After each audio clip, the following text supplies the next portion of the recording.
Whether you're busy at work or just relaxing, take a moment to listen to a story about unsung heroes. Are you ready for an emotional adventure with unexpected twists and turns? The air at the Golden Grand National Dog Show buzzed with an electric energy, a palpable mix of ambition and anticipation. It wasn't just a competition, it was the ultimate test of a bond between human and dog.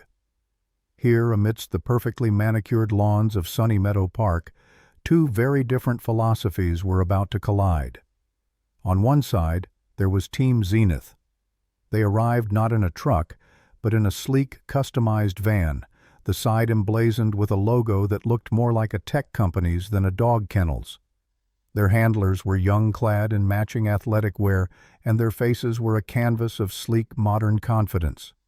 They were led by Leo, a handler who had built a reputation on precision and technology. His dogs were the epitome of modern canine perfection. Flawless golden retrievers, their coats a shimmering gold, their muscles sculpted by a diet of designer food, and a training regimen aided by laser pointers, GPS collars, and data analysis. To them, a dog was a high-performance athlete, and training was a science. They believed in data, not instinct. They believed in results, not heart. "Look at this place," Leo said, his voice dripping with an almost arrogant satisfaction as he surveyed the field. "This is where the new guard takes over. It's not about intuition anymore. It's about optimization." His teammates nodded in agreement, their gazes sweeping over the other competitors with a thinly veiled air of superiority. But their confident swagger came to a screeching halt as they spotted a peculiar sight at the edge of the park. It was an old man and an old dog. Mr. Arthur was his name, and his 14-year-old golden retriever Barley was a far cry from the sleek models of Team Zenith. Barley's fur was a faded gold with patches of gray around his eyes and muzzle that told a story of a long life well lived. He ambled rather than trotted his tail, a gentle metronome that never stopped wagging. His only equipment was a battered neon orange Frisbee he carried everywhere. It was chipped, faded, and looked more like a toy from a yard sale than something you'd see at a national championship. Leo scoffed, a laugh escaping his lips. "Is this a joke? I mean, what is that, a chew toy? We're talking about the Golden Grand National, not a backyard barbecue." He gestured dismissively toward the Frisbee. His team chuckled, their mockery echoing across the open field. "Guess some people never learn to upgrade. The old mutt and his relic."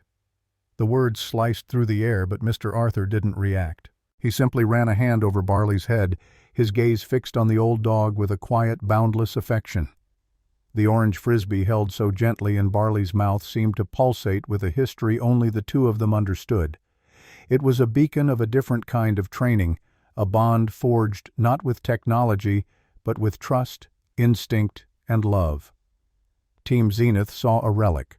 We, however, are about to discover the secret of that small, insignificant orange Frisbee, a secret that holds a key to the past, a lesson for the future, and a bond that could never be measured by a computer.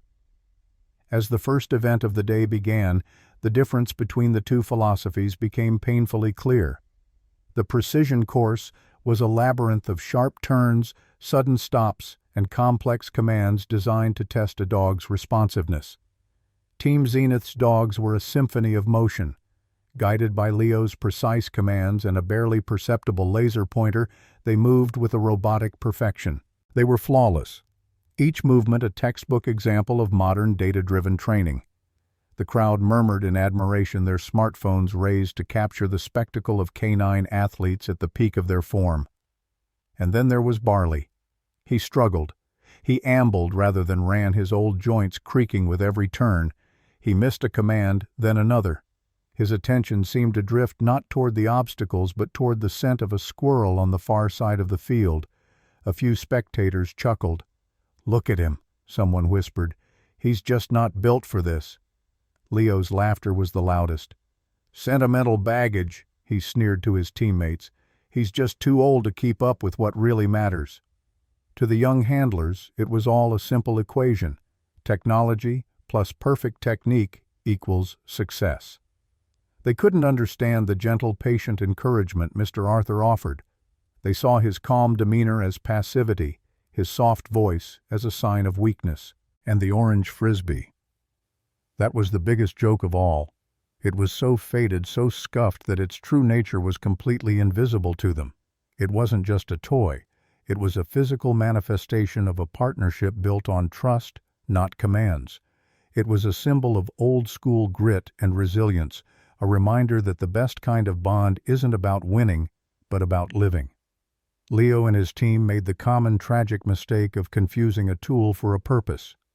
They believed their expensive high-tech gear was the source of their dog's greatness, not merely an aid. They failed to understand that the true strength of an animal comes not from what you can program into it, but from what you can build with it. For them, a dog was an asset to be managed. For Mr. Arthur Barley, was a partner to be cherished. As the sun climbed higher, casting long shadows across the grass, the crowd's focus remained on the flawless performance of Team Zenith. They were the main event, but they were so focused on the future, on what they could win, that they completely missed the quiet history right in front of them. They missed the subtle way Barley's tail wagged, not because of a command, but because he was simply happy to be with his human. They missed the silent, loving connection that existed between man and dog. What they didn't know was that a pair of sharp, experienced eyes had been watching. And those eyes saw something entirely different, something that would soon turn the entire competition on its head. While Team Zenith was celebrating their flawless technical victory, they were so blinded by their own success that they failed to notice the woman standing quietly by the judge's booth. Her name was Dr. Eleanor Vance, and in the world of canine behavior, her name was not just respected, it was legendary. She was known for her uncanny ability to read a dog's spirit, to see past the flashy tricks and the expensive gear, and to find the heart of the animal. They called her the Whisperer, because she seemed to know what a dog was thinking just by watching its eyes. Dr. Vance wasn't looking at the champions. She wasn't watching the dogs of Team Zenith perform their rehearsed routines. Her gaze, sharp and unwavering, was fixed on Mr. Arthur and Barley at the far end of the field. She saw the way Barley, despite his old age, held himself with a quiet dignity. She noticed how Mr. Arthur didn't give orders, but rather offered gentle prompts. And she saw the orange Frisbee. Her eyes, which had witnessed countless acts of canine bravery and loyalty, lit up with a spark of recognition. It wasn't just a toy to her. It was something more. It was a memory. "The heart remembers what the mind forgets, doesn't it?" she murmured to her young assistant, who was busy scribbling notes about Team Zenith's performance. The assistant looked up confused. "Pardon me, Dr. Vance," she asked. Dr. Vance didn't take her eyes off of Barley. "That Frisbee," she said, her voice barely a whisper. "I've only ever seen a bond like that once before. A long time ago, a brave dog carried something just like it, not as a toy, but as a beacon, a hope." The assistant looked over, but she saw nothing remarkable, just an old man and an old dog with a faded orange Frisbee. She went back to her notes, thinking her mentor was simply being sentimental. But Dr. Vance knew better. She knew that every great story has a quiet beginning, and that the greatest heroes don't always look the part. She was about to reveal a secret that would not only change the outcome of the competition, but also redefine what it means to be a hero. The air at the Golden Grand National went still. The announcements, the music, the chatter, all of it faded into the background as Dr. Eleanor Vance, the living legend, took the microphone.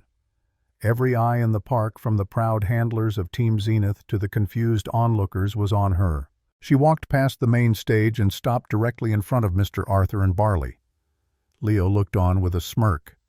He thought this was a public shaming, a final embarrassing moment for the old man. But then Dr. Vance's voice, a calm yet powerful force, echoed across the field. "Ladies and gentlemen," she began, "I've been a judge at countless competitions. I've seen perfection in form and function. But today I want to share a story about something more valuable than perfection, a story about a dog named Barley." A hush fell over the crowd. 12 years ago," she continued, "the Pine Creek area was hit by a 100-year flood. The devastation was unimaginable. Search and rescue teams worked around the clock. My own son, a young volunteer handler at the time, was trapped on a rooftop with a family he was trying to save. Leo and his team exchanged bewildered glances.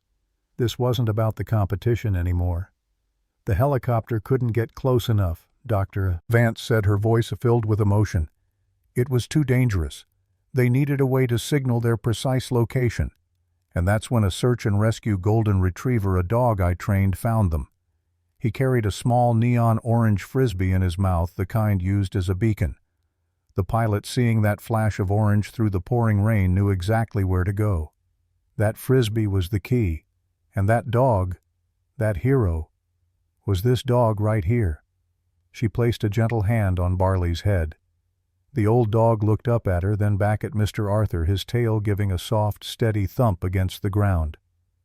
"My son is a decorated fire chief today," Dr. Vance said, her eyes welling up. "And it's because of a brave dog who, in the middle of a disaster, carried his orange Frisbee not as a toy, but as a beacon of hope." The crowd was silent. The truth hung in the air, heavy with the weight of a life saved, a past hidden in plain sight. Leo's smirk vanished, replaced by a look of stunned disbelief. The old mutt he had mocked, the relic with the chew toy, was a legend, a hero whose quiet bravery had saved lives. The orange Frisbee was no joke. It was a testament to courage, to loyalty, and to a bond that was stronger than any technology. The crowd was no longer focused on the flawless champions of Team Zenith. Their eyes were on Barley, the old dog with the frayed orange Frisbee. Leo and his team stood frozen, their smug smiles having melted into looks of utter shock and shame.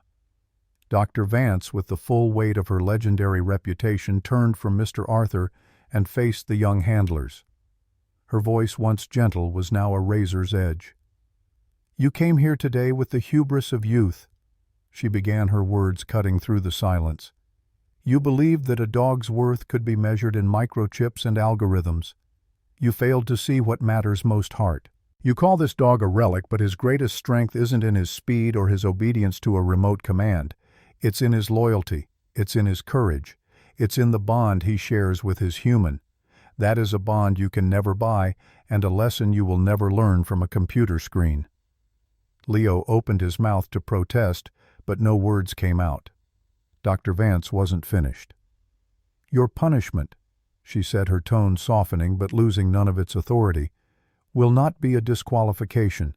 It will be an education.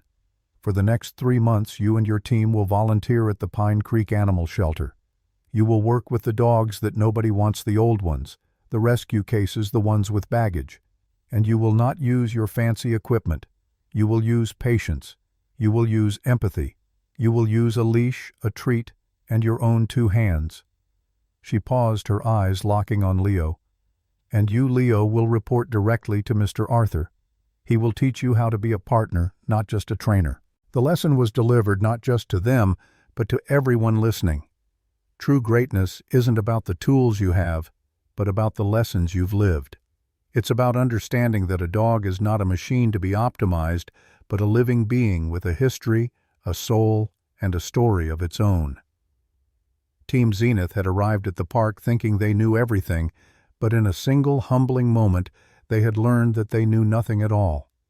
They were about to discover that the greatest challenge of their lives wasn't a competition, but a simple act of empathy, a journey to find the heart beneath the fur, and a lesson in what it truly means to be a hero. The final event was a masterstroke of design, a perfect test of heart and instinct. It was titled Urban Rescue, and the course was a simulated disaster zone, a maze of tangled steel, concrete, rubble, and broken pipes.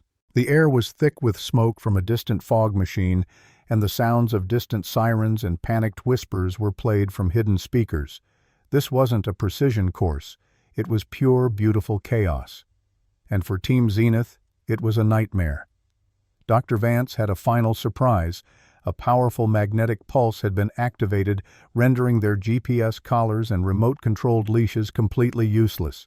Their dogs, so perfectly trained by technology, stood frozen, looking to their handlers for commands that couldn't be given. Leo frantically tried to reconnect his device, but it was just a dead piece of plastic in his hand. One by one, their dogs failed to navigate the course, their highly tuned training crumbling without the tech to guide them. Their faces, once so full of arrogance, were now etched with a helpless, desperate frustration. Then a hush fell over the crowd as Mr. Arthur and Barley stepped up to the starting line. There was no fanfare, no fancy gear. Just an old man, an old dog, and an old orange Frisbee. Mr. Arthur simply bent down, whispered something in Barley's ear, and then released him. Barley didn't bolt. He didn't run with the practiced speed of a champion. He moved like a true professional, his nose to the ground, his tail a low, steady wag. He was a silent force, his ears twitching to sounds no one else could hear, his nose picking up scents no one else could detect.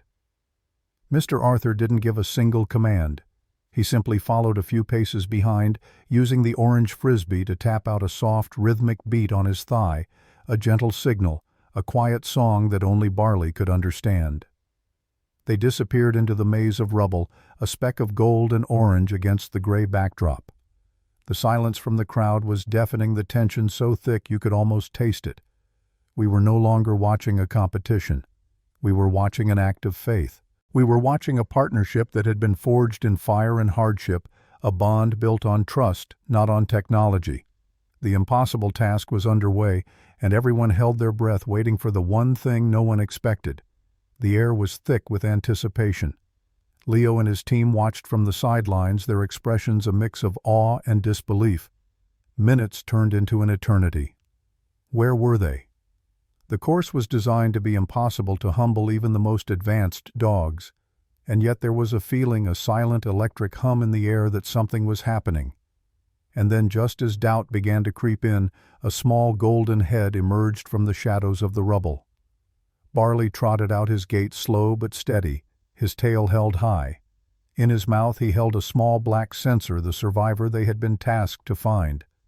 But more than that, in Mr. Arthur's hand, the old orange Frisbee was clutched tightly, as if it were the true prize.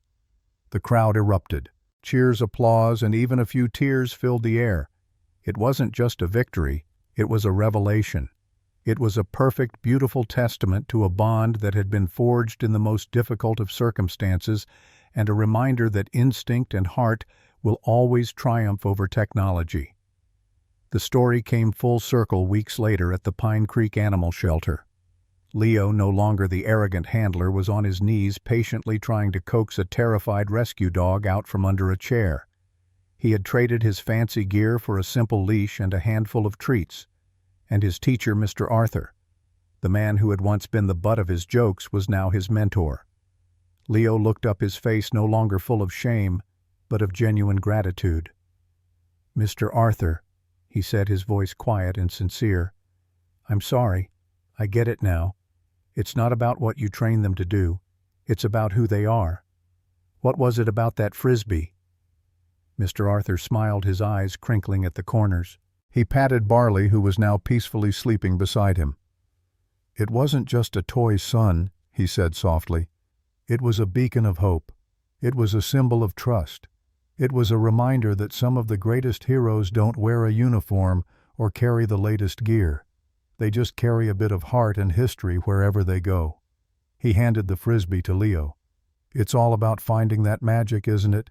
The magic that you can't buy, the magic that can only be earned." If this story touched your heart and gave you a new appreciation for the silent heroes, both human and animal, who walk among us, please give this video a like and share it with someone who needs a little inspiration. And don't forget to subscribe to our channel and hit that notification bell so you never miss another story about the unsung heroes who make our world a better place.